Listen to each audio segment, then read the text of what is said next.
Hello guys, we are coming with new case study today. Hair transplant like a Virat Kohli. Virat Kohli अपने एक जो famous cricketer है उनका भी हेयर ट्रांसप्लांट हुआ था. उनका भी ग्रेड 2-3 बाल्डनेस था तब उन्होंने हेयर ट्रांसप्लांट किया था. मोस्टली 2020 के आसपास उन्होंने हेयर ट्रांसप्लांट किया था कोविड टाइम में ताकि लोगों को पता ना चले. तो सिमिलर वे हमारे एक पेशेंट ने भी हमसे इंसिस्ट किया था 2023 में कि उनके जैसा ही लुक मुझे चाहिए, उनके जैसा ही हेयर लाइन मुझे चाहिए. तो उनके जैसा ही एक हमने एक पेशेंट का किया था. इनका एज है 25 to 30 के बीच में था और उनका जो ओवरऑल जब हेयर ट्रांसप्लांट हुआ था तब उन्होंने बोला था कि मेरा फिल्म इंडस्ट्री से थोड़ा बहुत लेना देना है, मेरा रेगुलर एक्टर्स के मेकअप और उन सब के जो आउटफिट्स होते हैं उनमें इन्वॉल्वमेंट रहता है. तो उनका फिल्म इंडस्ट्री का थोड़ा बैकग्राउंड था और उन्होंने भी विराट कोहली से भी एक बार देखा था, उनको वैसा ही लुक चाहिए था. हमने उनका वैसा वाला ही कुछ हेयर ट्रांसप्लांट प्लान करके लिया था. तो इनका बाल्डनेस का पैटर्न देखो तो उनका फॉरहेड का साइज बड़ा हो गया है, एक ओवल शेप पूरा गैप दिख रहा है. थोड़े बहुत बाल हैं इनको यहाँ मिडल जोन में, पर मेजॉरिटी एरिया उनका एम्प्टी हो चुका है. तो उनका एज के हिसाब से ये ग्रेड 3 बाल्डनेस सूट नहीं करता. 50s या 40s में अगर ग्रेड 3 बाल्डनेस हो तो फिर भी ओके है. तो उनका फ्रंट का मेजॉरिटी एरिया है वो वीक हो गया था, उनको वहाँ पे नए हेयर्स की रिक्वायरमेंट थी. तो हमने पूरा ये फ्रंट जोन रिक्रिएट करने का प्लान किया. यहाँ पे जो गैप फिलिंग है वो भी करने का प्लान बाद में हमने रखा. तो मेजॉरिटी हमने फ्रंट का area very high density, Virat Kohli का भी very high density hair transplant हुआ है तो सिमिलर वे हमने प्लान करके लिया. तो इनका साइड एंगल भी आप देखो तो इसमें और एक प्रॉब्लम नज़र आ रही है, उनके टेम्पल्स नाम मात्र के रह गए. मीन्स बहुत थोड़े और बारीक बाल है तो वहाँ पे भी थोड़ी अच्छी डेंसिटी चाहिए. दूसरा ये जो लाइन होती है, ये जो कलम पट्टी बोलते हैं, साइड टेम्पोलर एरिया के नीचे का जो जोन होता है जो बियर्ड से कनेक्ट होता है वो लाइन के आगे का एरिया टेम्पल एरिया बोला जाता है. तो इवन लाइन के पीछे तक भी थोड़े गैप्स आ गए हैं, थिनिंग हो गई है. तो इसमें medical management plus hair transplant का हमने प्लान बनाया और उस हिसाब से हम लोग आगे बढ़े. दूसरे साइड का टेम्पल भी सिमिलर वे में वीक हो गया था. उनके यहाँ पे एग्जिस्टिंग हेयर और उनके बीच में ऑलमोस्ट थोड़ा रह गया था. पेशेंट अभी रेगुलरली मिनॉक्सिडिल और वो यूज़ कर रहे थे, उनके रिमेनिंग बाल्डनेस का इशू नहीं आया था, वो कवर अप हो गया था. पर जो अभी करंट बाल्डनेस है, जो अभी ऑलरेडी एग्जिस्टिंग है, वो उसमें रिग्रोथ नहीं हो रही थी मेडिकल मैनेजमेंट से. तो उनका हमने 2500 प्लस ग्राफ का प्लान बनाया. डोनर एरिया अगर बात करें तो बहुत अच्छा था, बेहतरीन था. उनका हेयर क्वालिटी बहुत अच्छा था. डबल ट्रिपल वाले ग्राफ ज़्यादा थे तो डेफिनेटली वो ज़्यादा वैल्यू करता है. तो डोनर एरिया के हिसाब से हमने यूनिफॉर्मली 3000 ग्राफ्स निकालने का प्लान बनाया.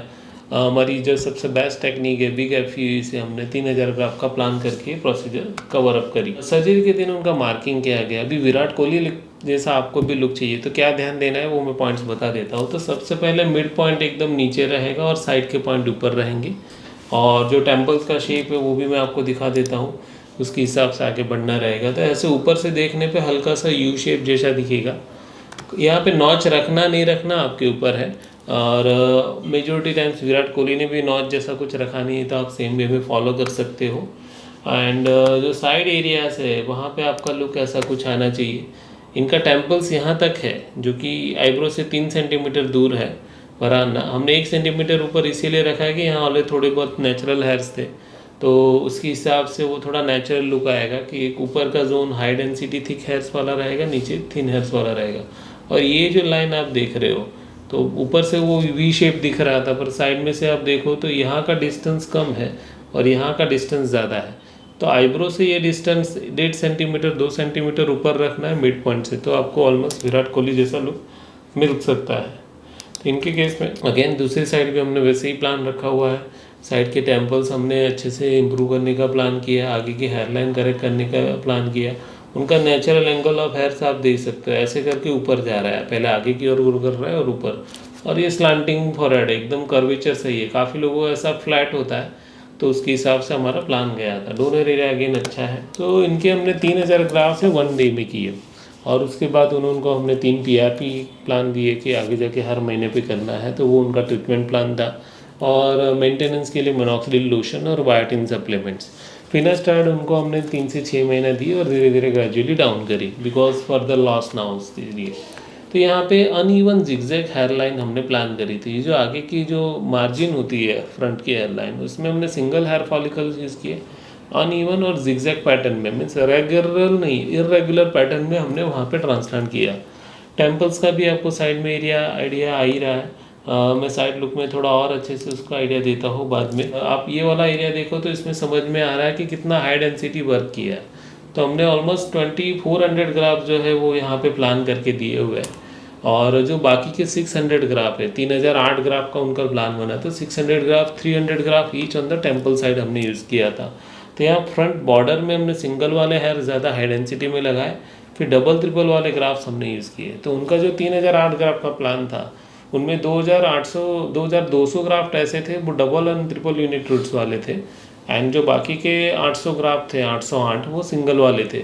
तो उनमें से हमने 300 से 400 से 500 ग्राफ्ट यहाँ पे यूज़ किए, और बाकी के बचे हुए रिमेनिंग सिंगल वाले हेयर्स जो सिंगल वाले ग्राफ्स है 400 से 500 ये हेयर लाइन में यूज़ हुए, और 100-150 यहाँ पे दोनों टेम्पल एरिया में साइड में यूज़ हुए।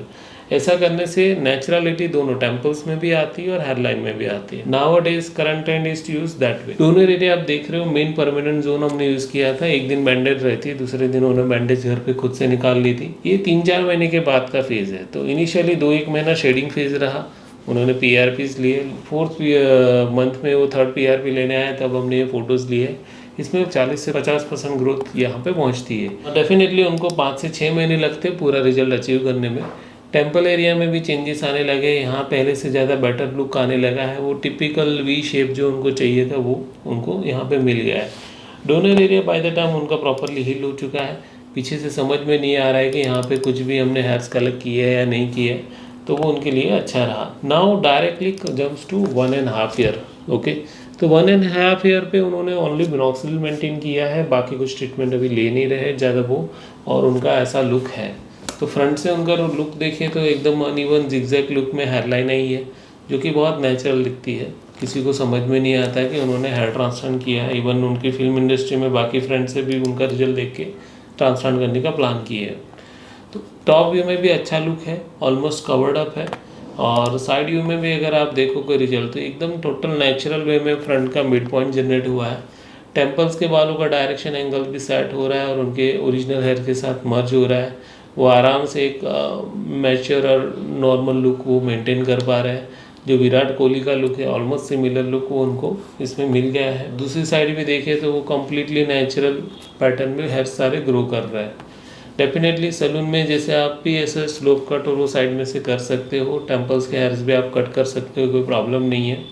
और लॉन्ग टर्म में केयर के लिए वो अभी मिनॉक्सिडिल का यूज़ कर रहे हैं। तो दोस्तों आपको भी अगर विराट कोहली जैसे हेयरलाइन चाहिए तो जो है मैंने पॉइंट्स बोले आपको फॉलो करने चाहिए। अगर आपका भी फेस कट उनसे मिलता आ रहा है तो आप उसके हिसाब से प्लान कर सकते हो।